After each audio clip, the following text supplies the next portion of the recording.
Hello class, and welcome to your Chapter 9 lecture, where we're going to be discussing non-residential graduated sanctions. So learning objectives for this lesson are that by the end, you should be able to describe the conditions under which offenders are court mandated to house arrest, compare how electronic monitoring has progressed from radio frequency to the use of global positioning systems, explain the importance of correctional technology as a tool, but not as a replacement for community supervision, and to identify how day reporting centers are unique from community supervision programs. So we'll begin by discussing house arrest. So house arrest is an intermediate sanction that's designed to confine either pretrial detainees or convicted offenders to their home. So this is going to be during the hours when they're not either at work, attending a treatment program, or when they're not visiting their supervising officer. So for pretrial, house arrest is used for those defendants who are not able to make bail. For convicted offenders, house arrest will be used either typically as a condition of their probation, or it'll be coupled with some type of home-based voice verification system, which we'll talk about. So house arrest has also been called things such as home detention or home confinement. So the purpose of putting an offender or a pretrial detainee on home detention is one as an alternative to incarceration, specifically for pretrial detainees. It also can help ease jail overcrowding. As we know, prisons and jails are very overcrowded, and we're always looking for ways in the criminal justice system to ease that overcrowding. It can also ensure appearance in court for future court hearings, both for pretrial detainees as well as offenders under supervision. And offenders, again, must be at home when they're not either at work or engaged in some type of approved activity. Also, when offenders are not where they should be at a certain time, it's going to be considered a violation. So if they should be home because they're not meeting with their supervising officer, or they're not at work, or if they're supposed to be at work and they're not there, that'll be considered a violation. And then we can use these random home calls with a voice recorder. And some of these devices will actually be able to take a photograph of the offender when the offender needs to call in, or when the officer calls into the offender, to show that the offender is in fact home. Or some of these voice recorders or photograph takers can do things like collect breath samples. So there's a certain device which you'll watch in one of the videos where the offender must blow into the device a certain amount of times per day to show that they are not under the influence of any drugs or under the influence of alcohol. And it will actually take the offender's photo while it's taking the breath sample, so that we can verify it is in fact that offender taking this and giving this breath sample. So an example is this Community Controlees program in Florida, where the offenders must maintain employment. They also must participate in self-improvement programs. They'll be given community service hours that they must perform. And these offenders, in addition to being on home detention, must meet with their supervising officers 28 times per month. So these officers are working on holidays and weekends, because essentially, if you think about it, they're meeting with their offenders nearly every day.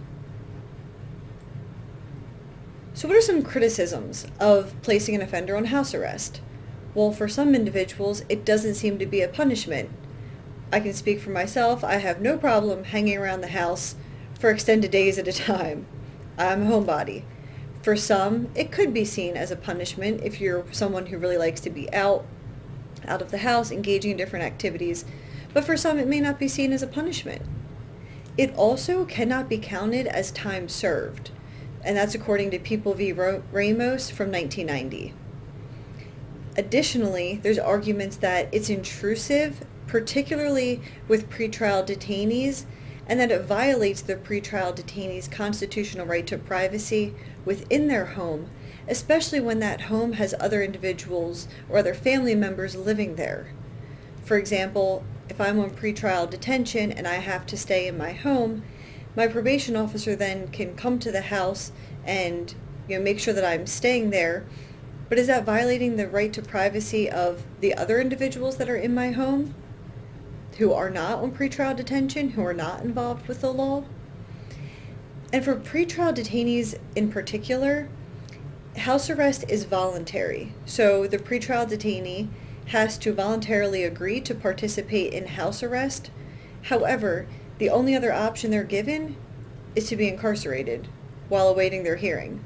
So most offenders are going to choose the lesser of two evils and accept the house arrest. So there's arguments that is it really voluntary if that's the only other option you're giving the offender is to be incarcerated? And then offenders can still commit crimes from their home. Just because you tell a drug dealer that he must now stay at his home and he can't go out down to the street corner to sell his drugs, that's not necessarily going to stop him from having his clientele come to his home now to sell those drugs. So there's no evidence showing that house arrest deters crime or that it reduces recidivism. Additionally, incidents of domestic violence can erupt more often because the offender is home all of the time. I think we can all now relate to this, especially with COVID, having to be inside the home for many, many days at a time with the same individuals, your family members, sometimes your loved ones or spouses, or maybe even your friends if you have roommates. After a while, you want some space to yourself. So incidents of domestic violence are more likely to erupt in these situations. And then the individual themselves has to have considerable discipline to be able to comply with house arrest. So it really is unsuitable for many offenders, again, unless you're like myself, who has no problem hanging around home for extended days on end. But for some individuals, it may be very hard for them to stay inside the house, particularly younger offenders. You think about those ages, maybe 18 to 25, where in juvenile justice you learn that their brains are still developing, they're impulsive, they're thrill-seeking and like to engage in risks. So it may be very hard for them to stay at home. So what kind of opportunities do we have on house arrest, and what does it show? Well, house arrest shows that those who are on house arrest are twice as likely to have their parole revoked for technical violations. Failure rates and absconding rates, when compared with other pretrial programs for pretrial detainees, are very similar. So do we need to use house arrest, or can we maybe use other programs that are going to be a little bit more skill-based or treatment-based? Although it does still allow the opportunity for pretrial defendants who have not been yet convicted or found guilty of a crime to continue working, to continue supporting their families without having that interruption of incarceration, that they may lose their jobs, they may not be able to make their child support payments, they may not be able to put food on the table for their family.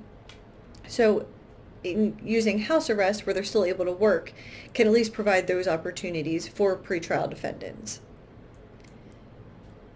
So we take a next step up now from just house arrest, and we're going to go into electronic monitoring. So electronic monitoring can be used for probationers, for parolees, and for pretrial detainees. But it's mostly, you can see here by the chart, used for probationers. So it's a correctional technology that's used in intensive supervision probation, for specialized parole, and day reporting centers, and at times it can be coupled with house arrest. So an electronic monitoring can be used for defendants who have not yet been convicted of their crime, so we're at the pretrial stage, but they do require that elevated level of supervision while they're either out on a bond or again on pretrial supervision. So it just gives that extra little level to make sure that the offender is complying with the stipulations put in place and to make sure that they're going to show up for their next court hearing. So if we want to look at the history of radio frequency or RF electronic monitoring, it was developed by Robert Schweitzebull at the University of California, and he developed this technology in 1960.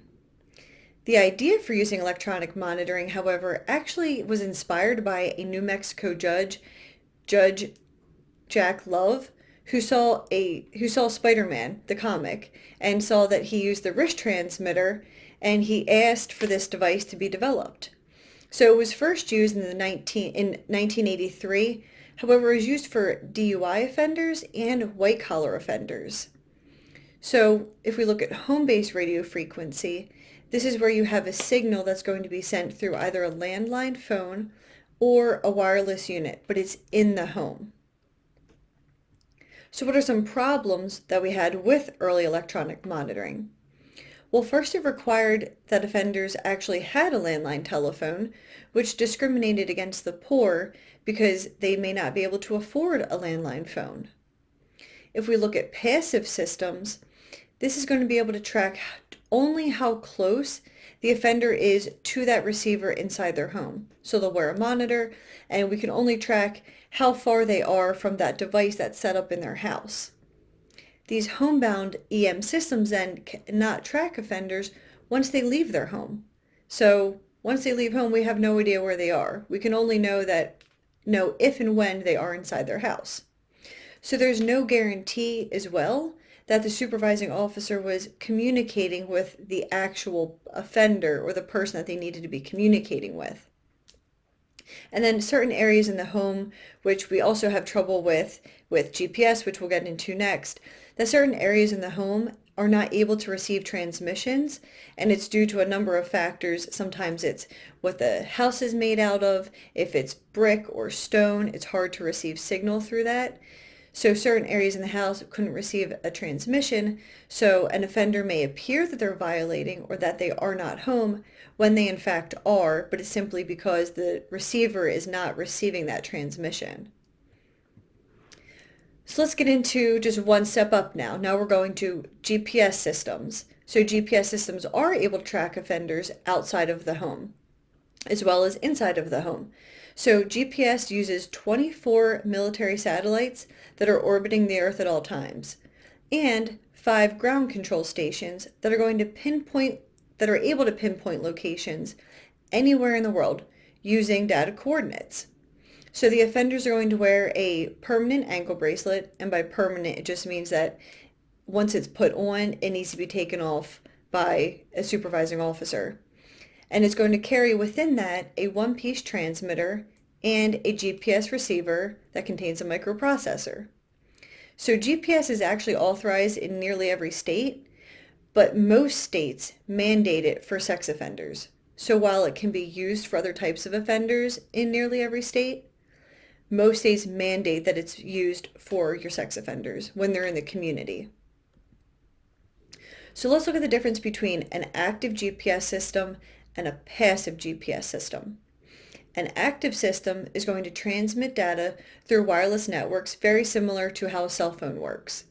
So these systems are also known as real-time units because the data is going to be transmitted frequently and often with a very short lag time.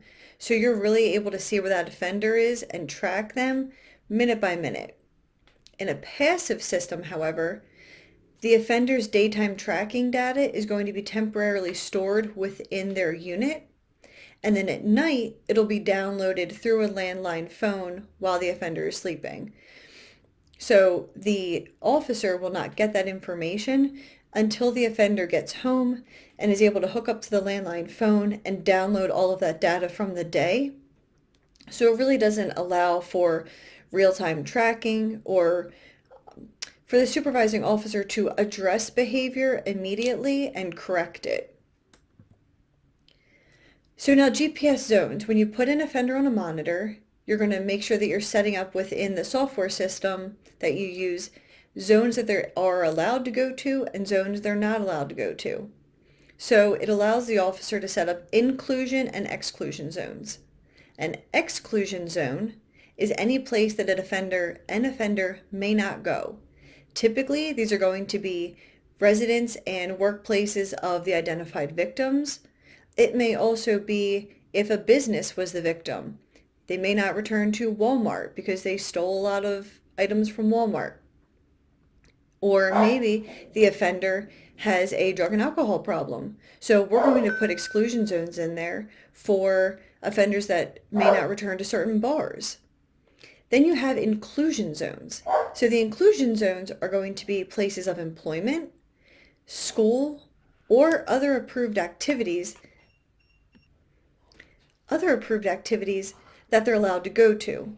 But usually these inclusion zones are set up as soon as the offender, and because I run the unit for our juvenile division, I know how this works. When you set the offender up initially on the ankle monitor, you're going to put these different inclusion zones into the system so that you know and they know where they are and are not allowed to go. So we'll set up their curfew, we'll put their home zone in a schedule, we'll set up their school day. And you always want to allow for a certain amount of travel time for them so that you don't get a bunch of notifications that they're violating when they're really just traveling to or from school. And then you may be throwing in their job schedule in there. Now for juveniles, it gets to be a little tricky because most of them work part-time jobs and most of them do not have a reoccurring work schedule.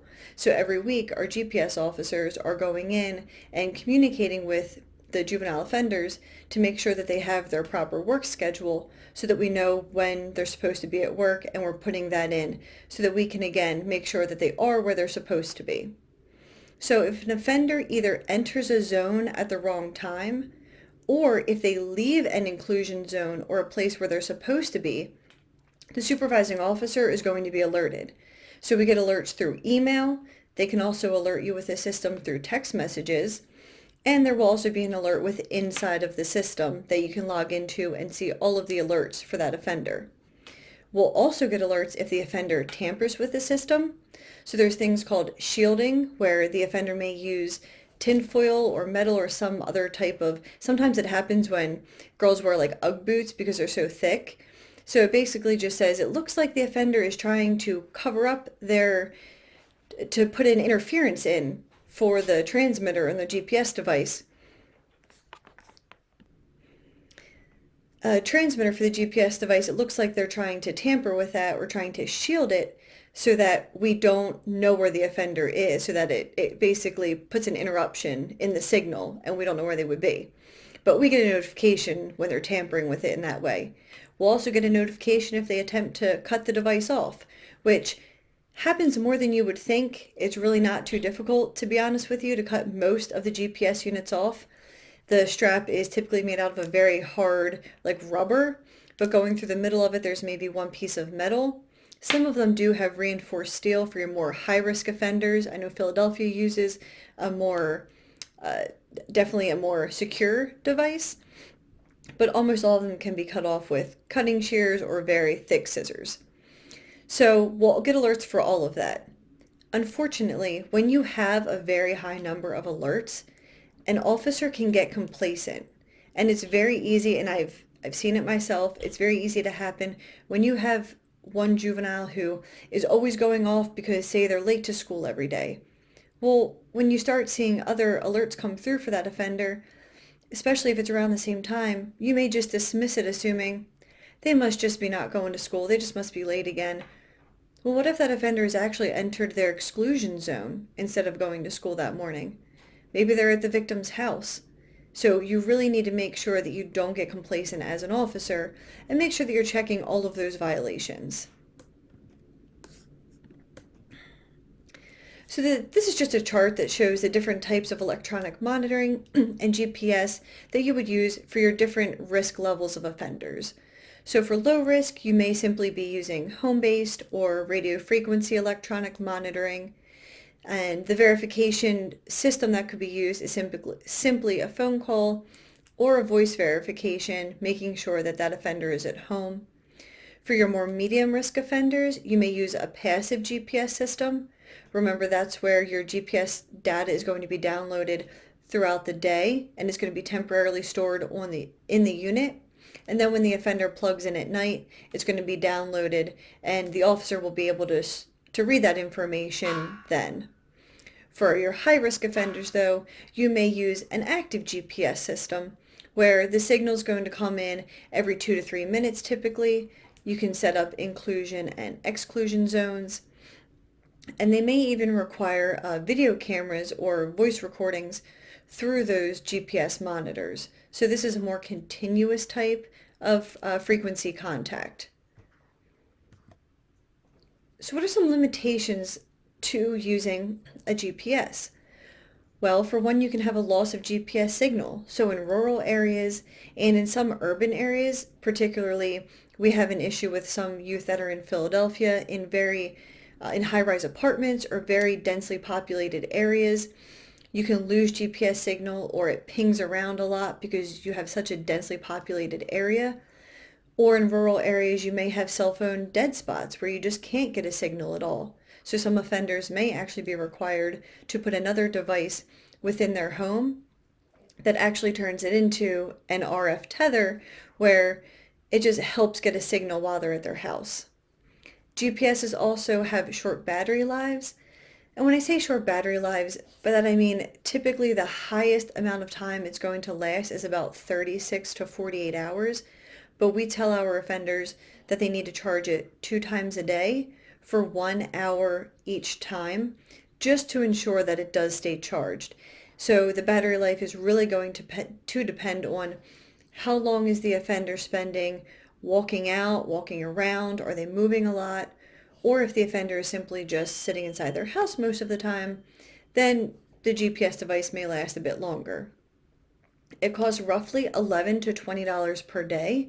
However, as the cost of GPS decreases and cell phone service continues to improve in rural areas, the number of offenders that we're going to see on GPS and using these satellites is going to increase. And again, we have here that offenders can remove it with specialized tools. Some of the units, again, they can simply be removed with a regular pair of scissors if you really want to try hard enough. So how do people feel about using electronic monitoring and using GPS? Well, the general public tends to be supportive and very confident in its use, that it's going to deter offenders, that we're going to know where they are and make sure they're not committing more crimes. Supervising officers do tend to support it. However, it does lead to a lot more paperwork and it does increase the probability of violations. Now let me note, however, that it's not necessarily that it's going to increase the number of violations the offender was engaging in, but we're going to know about them more now. So maybe if a parent had told us, hey, this kid leaves home every night around this time and I don't know where he's going, we're just going off of that parent's information. So we're going to consider that's a violation, but we don't know for sure. However, once we strap a GPS to him and we see that he is in fact leaving the house, now we have a greater number of violations and more serious violations because we've put him on a device that is specifically told him to stay in the home, which also leads to more paperwork as you're violating the offenders and you're bringing them back to court. Offenders do tend to prefer it over jail, as I believe anyone would. However, they do have that sense of loss of control and a loss of freedom, especially for adults, being told that now you need to stay inside of the house or you can only go where we allow you to go. They may feel shame having it on their ankle and having others see that device on their ankle. I know a lot of kids we have will even wear long pants in the summer just to cover it up. And remember, family problems can also stem from putting an offender on either electronic monitoring or the GPS. Anytime we're putting an offender in the home for extended periods of time, remember those domestic violence incidents are more likely to erupt. And the courts have, over time, continued to uphold its use as constitutional. So there's still concerns, though, that the widespread use of GPS will end up widening the net. So maybe offenders that didn't necessarily need GPS, or say pretrial detainees who didn't really need to be placed on a monitor, are now being placed on simply because now we can ensure that we know where that offender is going if we had even the slightest concern that they would maybe not show up for court. And there's still ethical concerns that these private companies are profiting from all of this new technology.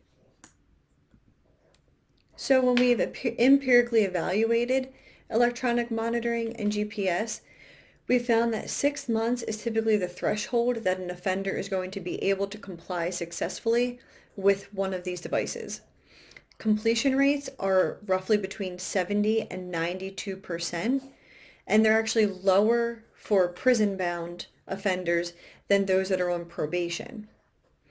Typical failures are for either a leave of absence that's been unauthorized, so leaving the home when they're not permitted to, either absconding. We actually have roughly, I'd say, about 20 youth on our GPS monitor, and we've had 2 abscond where they let the GPS device die and have never plugged it back in, and their parents have no idea where they are. So they've absconded, and that's considered a failure of the device. No, I'm sorry, not of the device, but of the offender on the device. There's failure because the offenders are arrested for new crimes. So again, it doesn't stop them from committing crimes. We just know where they are when they're committing them, and they can still tamper with the device. So we found that recidivism rates are similar for those that are on regular supervision. However, it does have a positive impact on how the offender is going to act while they're under supervision. So they are more likely to complete their conditions. They're less likely to commit technical violations because of that additional level of supervision. So although I'd say that, there was a California study that was done of high-risk sex offenders. So parolees that were placed on GPS had about the same recidivism rates as similar offenders that were on traditional parole release.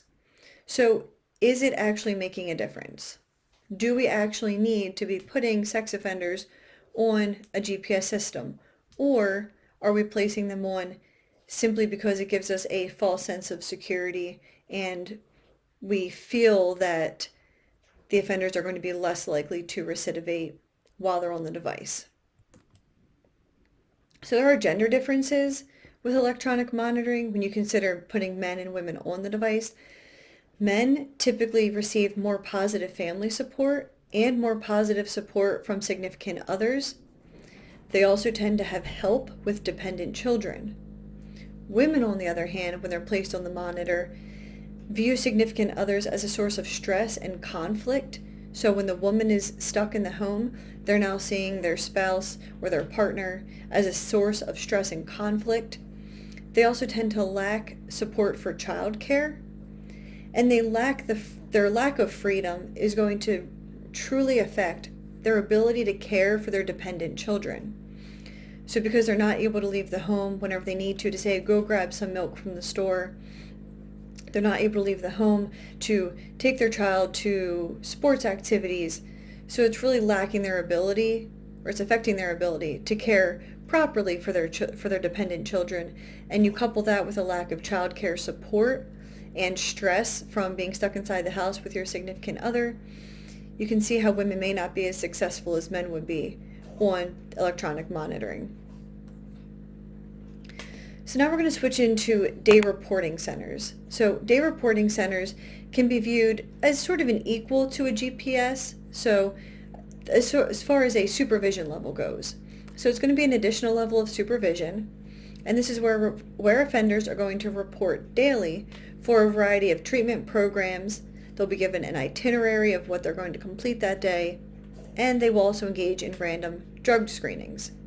So it's an outpatient program based on a 3-phase level system, which we'll go into in the next slide. All of the resources and educational programs and treatment that an offender is going to participate in is going to be found in this one place, in this day reporting center. So it's really helpful for an offender to be able to just go to one spot and receive all the treatment they need. So every program though, so every day reporting center is going to have different goals, and each one is going to accept different types of clients. You may have one that's geared towards sex offenders. You may have one that's geared towards more mental health. Or you may have a more general day reporting center who's just there for your more maybe high risk or offenders who just need a little bit of an extra level of supervision because they're not complying with their regular probation conditions. So they tend to have a low staff to offender ratio. The average is about 1 staff member for every 14 offenders, and they're often open for extended hours. So they can be used in a number of ways. For example, they can be used for pretrial detainees. So instead of being detained or remaining in jail waiting for their next hearing, these pretrial offenders can be told to report to a day reporting center. They can also be used as a reentry program for parolees who are recently being released from prison or from jail as kind of a step down into the community, so they're not just shoved right back into the community and expected to make it to maybe one place to go get their drug testing done, now another place to go to counseling. They can receive everything in one spot. Or it can be used as a step up for your probationers or your parole violators. So those who are already on probation or are already on parole, it's now an increased sanction for that offender. The goal of day reporting centers are twofold. One is to reduce prison overcrowding, similar to the GPSs, but also to provide that increased level of supervision. Or you could view it as a decreased level of supervision when you're viewing it as a reentry program for new parolees coming out to the community. So the 3 phases, the first phase is going to typically be around 3 weeks, and the offender is going to report from 9 a.m. until 5 p.m. They're going to be given a curfew, so they must be home by a certain time. Typically during this time, they're not allowed to hold employment, and they're engaging in a lot of relapse prevention or participating in drug testing. After that time, if they're successful, the next 60 days, they'll typically be approved to go seek employment during the day. They will still have a curfew, and they'll have some classes they're supposed to be participating in and maybe some community service that they're doing. So they're being given a little more freedom out into the community. They're not having to be at the center from 9 to 5, but they're making sure that they're engaging in positive pro-social activities when they're not in the center. And then phase 3, from the 60 to 90 day mark, they're typically working on transferring out of the day reporting center and onto either regular parole or probation supervision. So just a little history of day reporting centers. They were very popular in England and Wales since the 1970s, but the United States did not start using them until about 1985, which when you think about it was really not that long ago. And the first states that adopted these day reporting centers was Connecticut and Massachusetts. So let's look at the use of day reporting centers. So most DRC programs that exist in states that don't have an intensive probation supervision option as far as sentencing goes. So they typically accept your high-risk offenders, and they're going to range in size from small to large, although the average sentence that an offender can be given or is going to be given to a day reporting center is about 6 months. So there's this theory, as I sort of alluded to in the last slide, that if offenders are engaged in these pro-social activities, so we're making sure that they're seeking employment, that they're engaging in community service, that they're participating in programs, then they're going to be able to refrain from criminal activity. They do tend to be more costly than traditional probation and parole and even intensive supervision, because that's done by a probation or parole officer. However, they are less costly than residential treatment facilities and incarcerating an offender. So it's sort of that in-between middle level where we know they need a little bit more than intensive probation, or they may need a little more than just regular parole, but we need to save some money and they're not really in need of incarceration, so we'll use these day reporting centers. There's 2 types of reporting centers. You can have those that are treatment oriented and those that are supervision oriented. So treatment oriented centers are going to offer a wide range of services, different classes, whether it's parenting, drug and alcohol, and counseling, whether individual, family, maybe even some marital counseling. They're also going to have the offenders build their job seeking skills. They'll provide them with drug abuse education as well as treatment for drug abuse.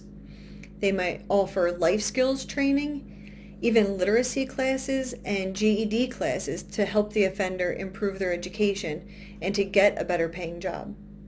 Supervision-oriented DRCs then are really only there to ensure compliance with the rules, so to ensure that the offender is showing up from 9 to 5, to enforce accountability and keep the offender busy so that they don't have any time to engage in antisocial or criminal activity.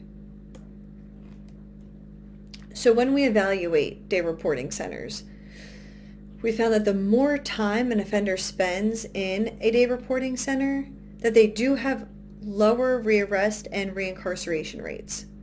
Though, program success is very dependent on local policy and practitioner decisions, while rearrest rate of offenders is very dependent on the offender's individual behavior.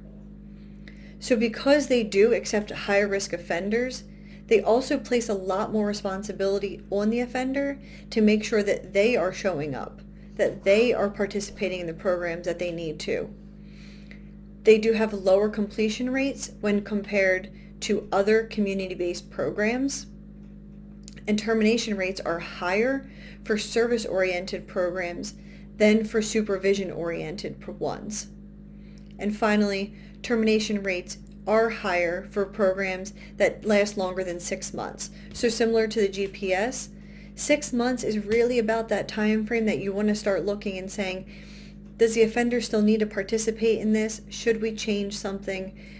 Should we look to maybe terminate them early if they're doing well but not quite ready to get off, because they're going to be more likely to mess up after that 6-month mark. When we look at recidivism of these offenders, thankfully, with day reporting centers, reconviction rates for particularly mentally ill probationers can be reduced up to 40%, which is amazing. There are higher rearrest rates, though, for these offenders than when you look at regular parolees.